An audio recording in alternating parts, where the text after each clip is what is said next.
Assalamualaikum warahmatullahi wabarakatuh. Hari ini kita lanjut ke pertemuan ke-12 ya. Pertemuan ke-12 ini sebelum presentasi tugas ya. Materi terakhir ya sebelum UAS juga. Jadi pertemuan ke-12 ini materi yang terakhir tentang pengujian perangkat lunak dan pemeliharaan sistem. Oke.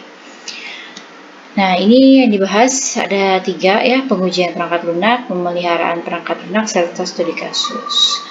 Oke, pengujian perangkat lunak ya, ini adalah proses melaksanakan atau mengevaluasi sistem dengan cara manual atau otomatis untuk memverifikasi bahwa telah memenuhi persyaratan tertentu ya. Lalu pengujian perangkat lunak ini adalah proses mengeksekusi program atau sistem dengan tujuan menemukan kesalahan ya. Dan proses menelusuri dan mempelajari sebuah program dalam rangka menemukan kesalahan pada perangkat lunak yang diserahkan kepada pengguna ya. Nah, kemudian sasaran dari pengujian pada perangkat lunak adalah proses eksekusi suatu program dengan maksud menemukan kesalahan ya. Pasti sasarannya adalah kita mencari kesalahan ya dari perangkat lunak tersebut. Lalu test case yang baik adalah test case yang memiliki probabilitas yang tinggi untuk menemukan kesalahan yang belum pernah ditemukan sebelumnya. Lalu pengujian yang sukses adalah pengujian yang mengungkap semua kesalahan yang belum pernah ditemukan sebelumnya. Nah, kemudian ada karakteristik umum dari pengujian perangkat lunak ya sebagai berikut. Pengujian dimulai pada level modul dan bekerja ke arah integrasi pada sistem berbasiskan komputer. Lalu yang kedua, teknik pengujian yang berbeda sesuai dengan poin-poin yang berbeda pada waktunya. Yang ketiga, pengujian diadakan oleh software developer dan untuk proyek yang besar oleh grup testing yang independen. Yang keempat, testing dan debugging ini adalah aktivitas yang berbeda ya, tetapi debugging harus diakomodasikan pada setiap strategi testing ya. Nah, ini ada VNV ya, verifikasi dan validasi dari sebuah sistem ya. Untuk pengujian dan perangkat lunak ini memang biasa disebut VNV ya, verifikasi dan validasi. Verifikasi ini serangkaian tugas untuk memastikan bahwa setiap fungsinya itu telah benar gitu ya. Nah, kalau validasi untuk memastikan bahwa perangkat lunak yang dibangun itu sudah sesuai dengan kebutuhan. Jadi kalau verifikasi ini perangkat lunak yang diimplementasikan sudah benar, kalau divalidasi itu dipastikan kembali bahwa perangkat lunak ini sesuai dengan kebutuhannya, seperti itu. Lalu verification, are we building the product right, and validation adalah are we building the right product. Ya, jadi kebalikannya, kalau di verification itu adalah product right ya, the product, are we building the product right. Kalau di validation adalah building the right product, seperti itu ya. Nah, pengujian lebih dari sekedar debugging ya, karena tidak hanya digunakan untuk mencari kesalahan, tapi juga memperbaikinya. Tetapi terdiri dari validasi, verifikasi, dan pengukuran keandalan atau reliabilitasnya. Nah, ini ada tes data dan tes case ya. Tes data itu input yang direncanakan digunakan oleh sistem. Sedangkan tes case adalah input yang digunakan untuk menguji sistem dan memprediksi output dari input jika sistem beroperasi sesuai dengan spesifikasi. Kemudian akhir pengujian, ini ada pesimistik ya, pengujian berhenti jika sumber daya yang dialokasikan telah habis ya. Contohnya waktu, anggaran, test case-nya sudah habis waktunya ya, sudah dihentikan, dipaksa diberhentikan. Lalu optimistik, pengujian berhenti ketika realitasnya sudah terpenuhi ataupun ketika keuntungan dari melanjutkan pengujian nggak sebanding dengan biaya pengujiannya, seperti itu. Lalu tahapan pengujian ini ada unit, integration, lalu sistem, dan acceptance ya. Ini tahap dari pengujian. Nah, unit ini menguji komponen perangkat lunaknya atau modul-modulnya ya. Kemudian memastikan bahwa desain ini untuk setiap unit itu telah dilakukan dengan benar ya. Lalu pada OO, oriented program ini dilakukan terhadap kelas hingga konstruktor dan destruktor. Nah, kemudian black box ya. Ini contoh pengujiannya ada black box dan white box. Kalau black box dia lebih ke spesifikasi program, kalau white box-nya lebih ke pengujian source code-nya, seperti itu. Lalu integration ya, menjelaskan kecacatan yang ada pada antarmuka dan interaksi yang ada pada modul. Sedangkan pengujian PL yang dipadukan dengan elemen dari desain instrukturnya hingga perangkat lunak ini bekerja sebagaimana sistemnya berjalan, seperti itu. Lalu ini ada integration testing ya, ada user interface testing ya, menguji antarmuka, ada skenario testing ya, semua skenario ini diuji. Lalu ada data flow testing ya, prosesnya, proses tahap demi tahapnya. Lalu ada sistem interface testing, yaitu menguji pertukaran data pada antar sistem, seperti itu. Nah, sistem menguji sistem terpadu secara menyeluruh untuk memastikan sistem selalu sesuai dengan persyaratan. Ada requirement, usability, security, performance, sama documentation. Kalau requirement ini lebih ke menguji kesesuaian sistem dengan persyaratannya. Ya, kalau usability dari kenyamanan sistemnya, kalau security lebih ke keamanannya ya, hak aksesnya ya, lalu recovery-nya, kalau performance lebih ke kemampuan sistemnya ya, kehandalan sistemnya, lalu kalau documentation lebih ke akurasi dari dokumentasinya. Lalu ada acceptance ya, alpha dan beta. Kalau alpha dilakukan oleh pengguna untuk memastikan sistem diterima oleh pengguna ya. Kalau beta menggunakan data real, bukan data uji.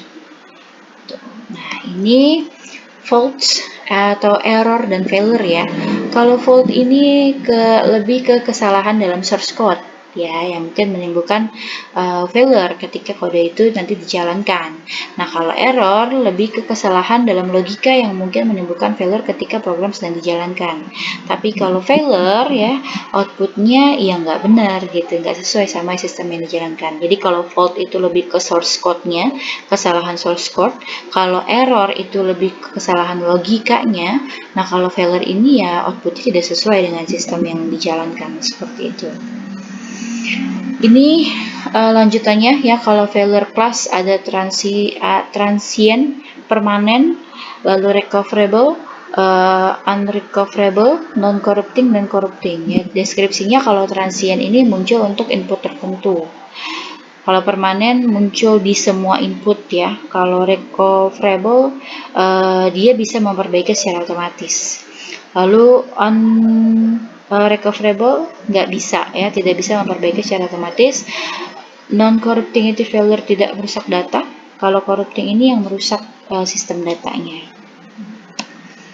Nah, pengujian aplikasi web. Nah, definisinya serangkaian aktivitas untuk menemukan kesalahan dalam isi, fungsi, kegunaan, kemampuan navigasi, kinerja kapasitas, dan keamanan aplikasi web tersebut gitu ya.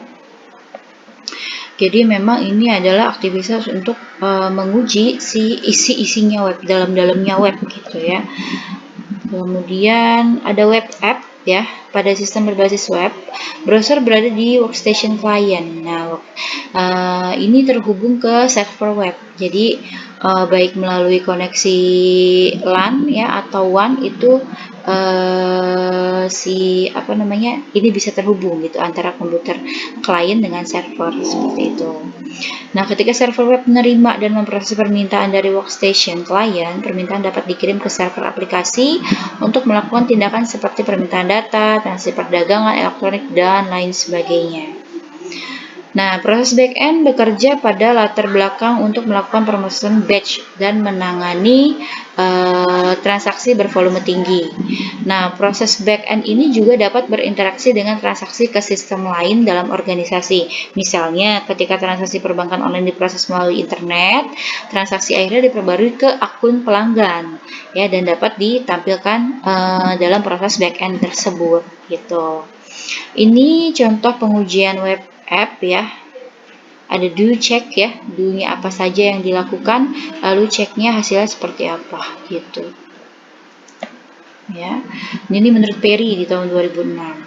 Lalu ini ada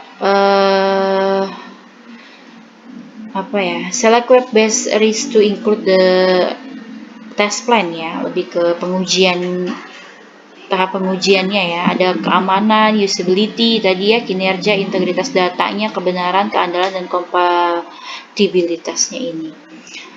Nih ya, kalau select dari web based testnya ya, kalau ini ada unit ya, objek, komponen halaman, lalu integrated link, pertukaran data ya. Terus sistemnya ini lebih ke hardware, software, data, prosedur, sistem yang terkait. Lalu acceptance-nya ke end user-nya, performance-nya ini waktu tunggunya ya, apa namanya, cepat apa enggak gitu ya, tangguh apa enggak gitu ya. Kemudian load ini lebih ke server, jaringan basis data ya. Kemudian regression memeriksa bahwa bagian aplikasi yang tidak berubah berfungsi dengan benar setelah perubahan telah dilakukan. Usability memastikan bahwa si aplikasi ini mudah dipahami ya. Kemudian compatibility memastikan bahwa fungsi aplikasi berjalan dengan benar di beberapa browser ya, dan beberapa konfigurasi sistem. Kadang memang ada, kalau di browser ini nggak bisa, di browser ini bisa, kadang begitu ya. Jadi harus dipastikan juga itu compatibility-nya. Ini yang ketiga ada select web based test tools ya, HTML tools, site validation tools, kemudian load testing tools, sama test case generator.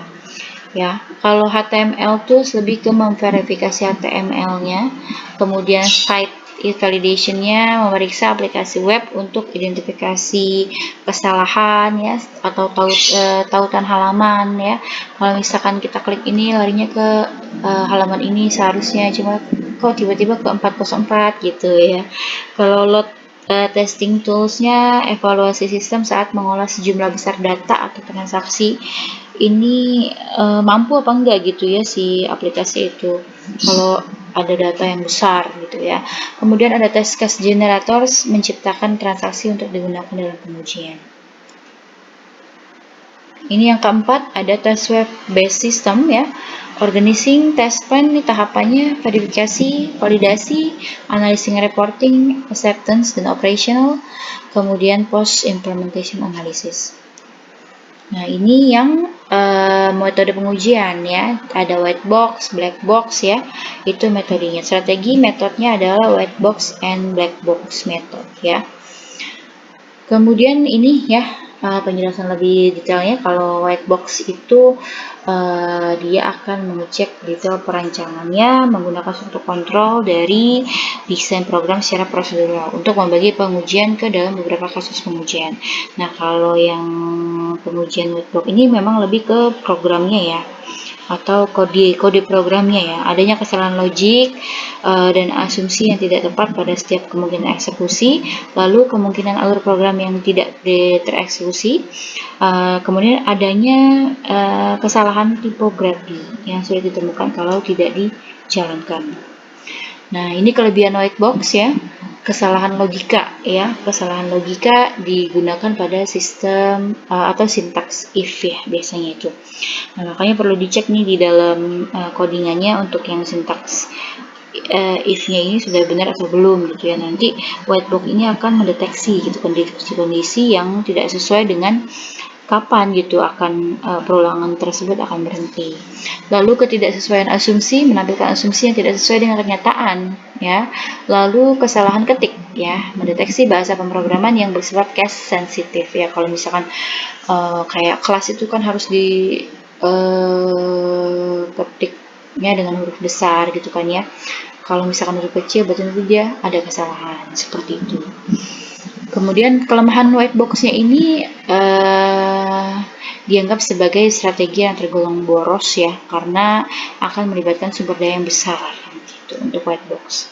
Nah, sedangkan untuk black box ya, ini menurut Sukamto dan Salahuddin ya, testing menguji perangkat lunak dari segi spesifikasi fungsional tanpa menguji perangkat lunaknya, dari spesifikasi fungsional tanpa menguji desain dan kode programnya. Jadi ini lebih ke fungsinya ya, lebih ke pengecekan fungsinya. Dia tidak menguji desain dan kode programnya. Kalau yang si white box tadi kan menguji kode programnya ya. Nah, kalau kelebihannya ini dapat memilih subset tes secara efektif dan efisien, lalu dapat menemukan cacat kemudian memaksimalkan testing investment. Sedangkan kelemahannya ini tidak pernah yakin ya. Dasar ini nggak pernah yakin apakah perangkat lunak tersebut benar-benar lulus uji gitu. Nah, ini perbedaan antara white box dengan black box ya. Kalau white box lebih ke struktural ya, kalau black box lebih ke fungsional yang tadi. Kalau white box dilakukan sama si QA tadi ya. Kan banyak tuh ya, biasanya kalau di perusahaan tuh ada posisi QA gitu kan. Nah, ini dia menguji si tahapan white box yang dengan white box ini, menguji ke struktur dari si perangkat lunak tersebut gitu. Terus melakukan testing pada software atau program aplikasi menyangkut security dan performance, meliputi tes kode, desain implementasi, security, data flow, dan software failure-nya. Lalu dilakukan seiring dengan tahapan pengembangan software atau pada tahap testing. Sedangkan metode black box ya atau fungsional ini dilakukan oleh penguji independen. Ya, jadi sama orang biasa juga bisa gitu ya, yang bisa menjalankan program tersebut gitu ya. Nah, terus melakukan pengujian berdasarkan apa yang dilihat saja ya, hanya fokus pada fungsionalitas dari outputnya saja. Pengujian lebih ditujukan kepada desain software sesuai standar dan reaksi apabila terdapat celah-celah bug ya. Atau celah-celah kesalahan gitu ya, bugnya tuh apa pada program aplikasi tersebut setelah dilakukan white box testing. Kemudian dilakukan setelah white box testing. Memang kalau untuk fungsional ini memang bisa belakangan ya, jadi lebih ke white boxnya dulu yang diuji baru ke black box atau fungsionalnya. Nah, ini contoh pengujian black box ya, aplikasi perpustakaan login. Nah, ini jadi contoh pengujian halaman login gitu ya. Kan biasanya kalau itu ada username ya, memasukkan username admin, password kosong. Lalu sistem tampilannya seperti apa gitu. Kalau misalkan hanya username saja yang diisi, passwordnya kosong. Valid atau tidak? Kalau valid ya silakan di kesimpulannya tulis valid seperti itu. Ya, sampai ke memang tahap username dan passwordnya ini benar ya. Kemudian klik tombol masuk. Username benar, password benar, lalu sistem akan tampilannya seperti apa, lalu sesuai atau tidak. Kalau sesuai tinggal tulis di sini kesimpulannya valid seperti itu. Nah, ini ada pemeliharaan sistem ya. Sistem ini memang perlu dipelihara ya karena beberapa hal ini. Di antaranya sistem memiliki kesalahan yang dulunya belum terdeteksi ya. Misalkan dulu ada kesalahan-kesalahan yang belum terdeteksi, makanya ada pemeliharaan sistem ini gitu. Jadi perlu diperbaiki. Nah, sistem mengalami perubahan karena permintaan baru ya. Jadi adanya perkembangan zaman atau adanya kebutuhan yang misalkan lebih banyak lagi atau lebih besar lagi, itu juga bisa mempengaruhi. Lalu sistem mengalami perubahan karena perubahan lingkungan, perubahan bisnis bisa juga. Lalu sistem perlu ditingkatkan, memang perlu ditingkatkan sistemnya, bisa jadi adalah salah satu alasan perlunya ada pemeliharaan sistem. Nah, ini ada jenisnya pemeliharaan sistem ya, ada pemeliharaan korektif ya, lebih ke pemeliharaan sistem yang tidak begitu tinggi nilainya ya, jadi lebih membebani karena memang pemeliharaan ini harus mengkoreksi kesalahan-kesalahan ditemukan pada saat sistem berjalan gitu. Lalu ada pemeliharaan adaptif ya, dilakukan untuk menyesuaikan perubahan dalam lingkungan data atau pemrosesan dan memenuhi persyaratan pemakaian baru. Lalu yang selanjutnya ada jenis pemeliharaan sistem ya. Nah, ini masih yang tadi ya, pemeliharaan sistem penyempurnaan dan pemeliharaan preventif. Nah, ini lebih ke pemeliharaan sistem ya. Kenapa sistem ini perlu dipelihara gitu ya? Karena memang diantaranya adalah satu, sistem ini memiliki kesalahan yang dulunya belum terdeteksi. Jadi ya ada kesalahan-kesalahan yang pada saat dijalankan itu tiba-tiba muncul. Nah, diperlukanlah pemeliharaan sistem ini. Nah, kemudian ada sistem mengalami perubahan. Ya, karena misalkan ada permintaan-permintaan baru ya, atau karena perkembangan zaman adanya begini, jadi tuntutan baru juga, makanya perlu pemeliharaan sistem. Lalu ada sistem mengalami perubahan karena perubahan lingkungan ya, lalu sistem memang perlu ditingkatkan. Nah, ini ada jenis pemeliharaan sistem ya. Jenis pemeliharaan sistem ini ada pemeliharaan korektif, dia lebih ke mengkoreksi kesalahan-kesalahan yang ditemukan pada saat berjalan. Jadi memang tidak begitu tinggi nilainya, tapi beban juga gitu ya. Kemudian ada pemeliharaan adaptif ya, dilakukan untuk menyesuaikan perubahan dalam lingkungan data atau pemrosesan dan memenuhi persyaratan pemakaian baru. Nah, yang selanjutnya ada pemeliharaan penyempurnaan. Ya, ini gimana sih sistem itu punya kemampuan untuk dipelihara seperti itu. Ya, kemudian ada pemeliharaan preventif, terdiri atas inspeksi periodik dan pemeriksaan sistem untuk mengungkap dan mengantisipasi permasalahan. Lalu ini contoh ya pemeliharaan sistem, ini spesifikasi hardware-nya disebutkan harus pakai apa saja servernya, lalu hardware-nya apa, software-nya apa gitu ya. Kalau untuk server bagaimana, kalau untuk klien bagaimana, kan beda-beda biasanya ya. Nah, kemudian ini software ya, ini softwarenya yang dibutuhkan untuk server itu apa, yang dibutuhkan untuk klien itu apa. Jadi beda-beda pasti antara server dengan klien seperti itu. Nah, ini studi kasus dilakukan pengujian terhadap web e-commerce produk unggulan desa. Pengujian dilakukan menggunakan black box. Oh, berarti black box-nya ya yang tadi kayak halaman login ya, atau misalkan tambah input data baru itu biasanya ada tesnya ya. Nah, ini pengujian login admin nih ya. Pengujian login admin, username tuh ya. Nah, kemudian ini modul transaksi nih ya. Pengujian modul transaksi, masukkan data, informasi penagihan ya. Sistem mampu melakukan validasi data apabila item isian nama depan dan nama belakang kurang dari 2 karakter. Alamat jalan kurang dari 5 karakter. Nah, itu nanti hasil pengamatannya bagaimana, lalu kesimpulannya apa, seperti itu. Nah, ini modul transaksi ya. Nah, ini kayak yang misalkan muncul-muncul ininya kelihatan nih notifikasinya ya, kalau misalkan ada kesalahan tuh tampil dibuatkan seperti ini ya. Nah, ini berarti pengujiannya sesuai dengan tema yang sudah dibuat saja ya. Jadi masing-masingnya sudah punya tema tuh ya.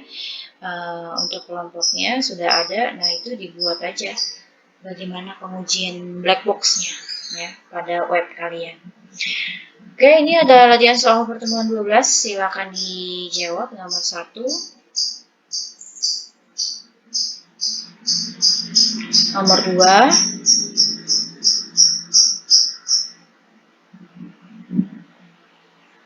Nomor 3.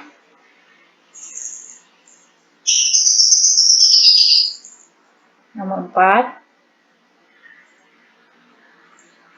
Dan nomor 5.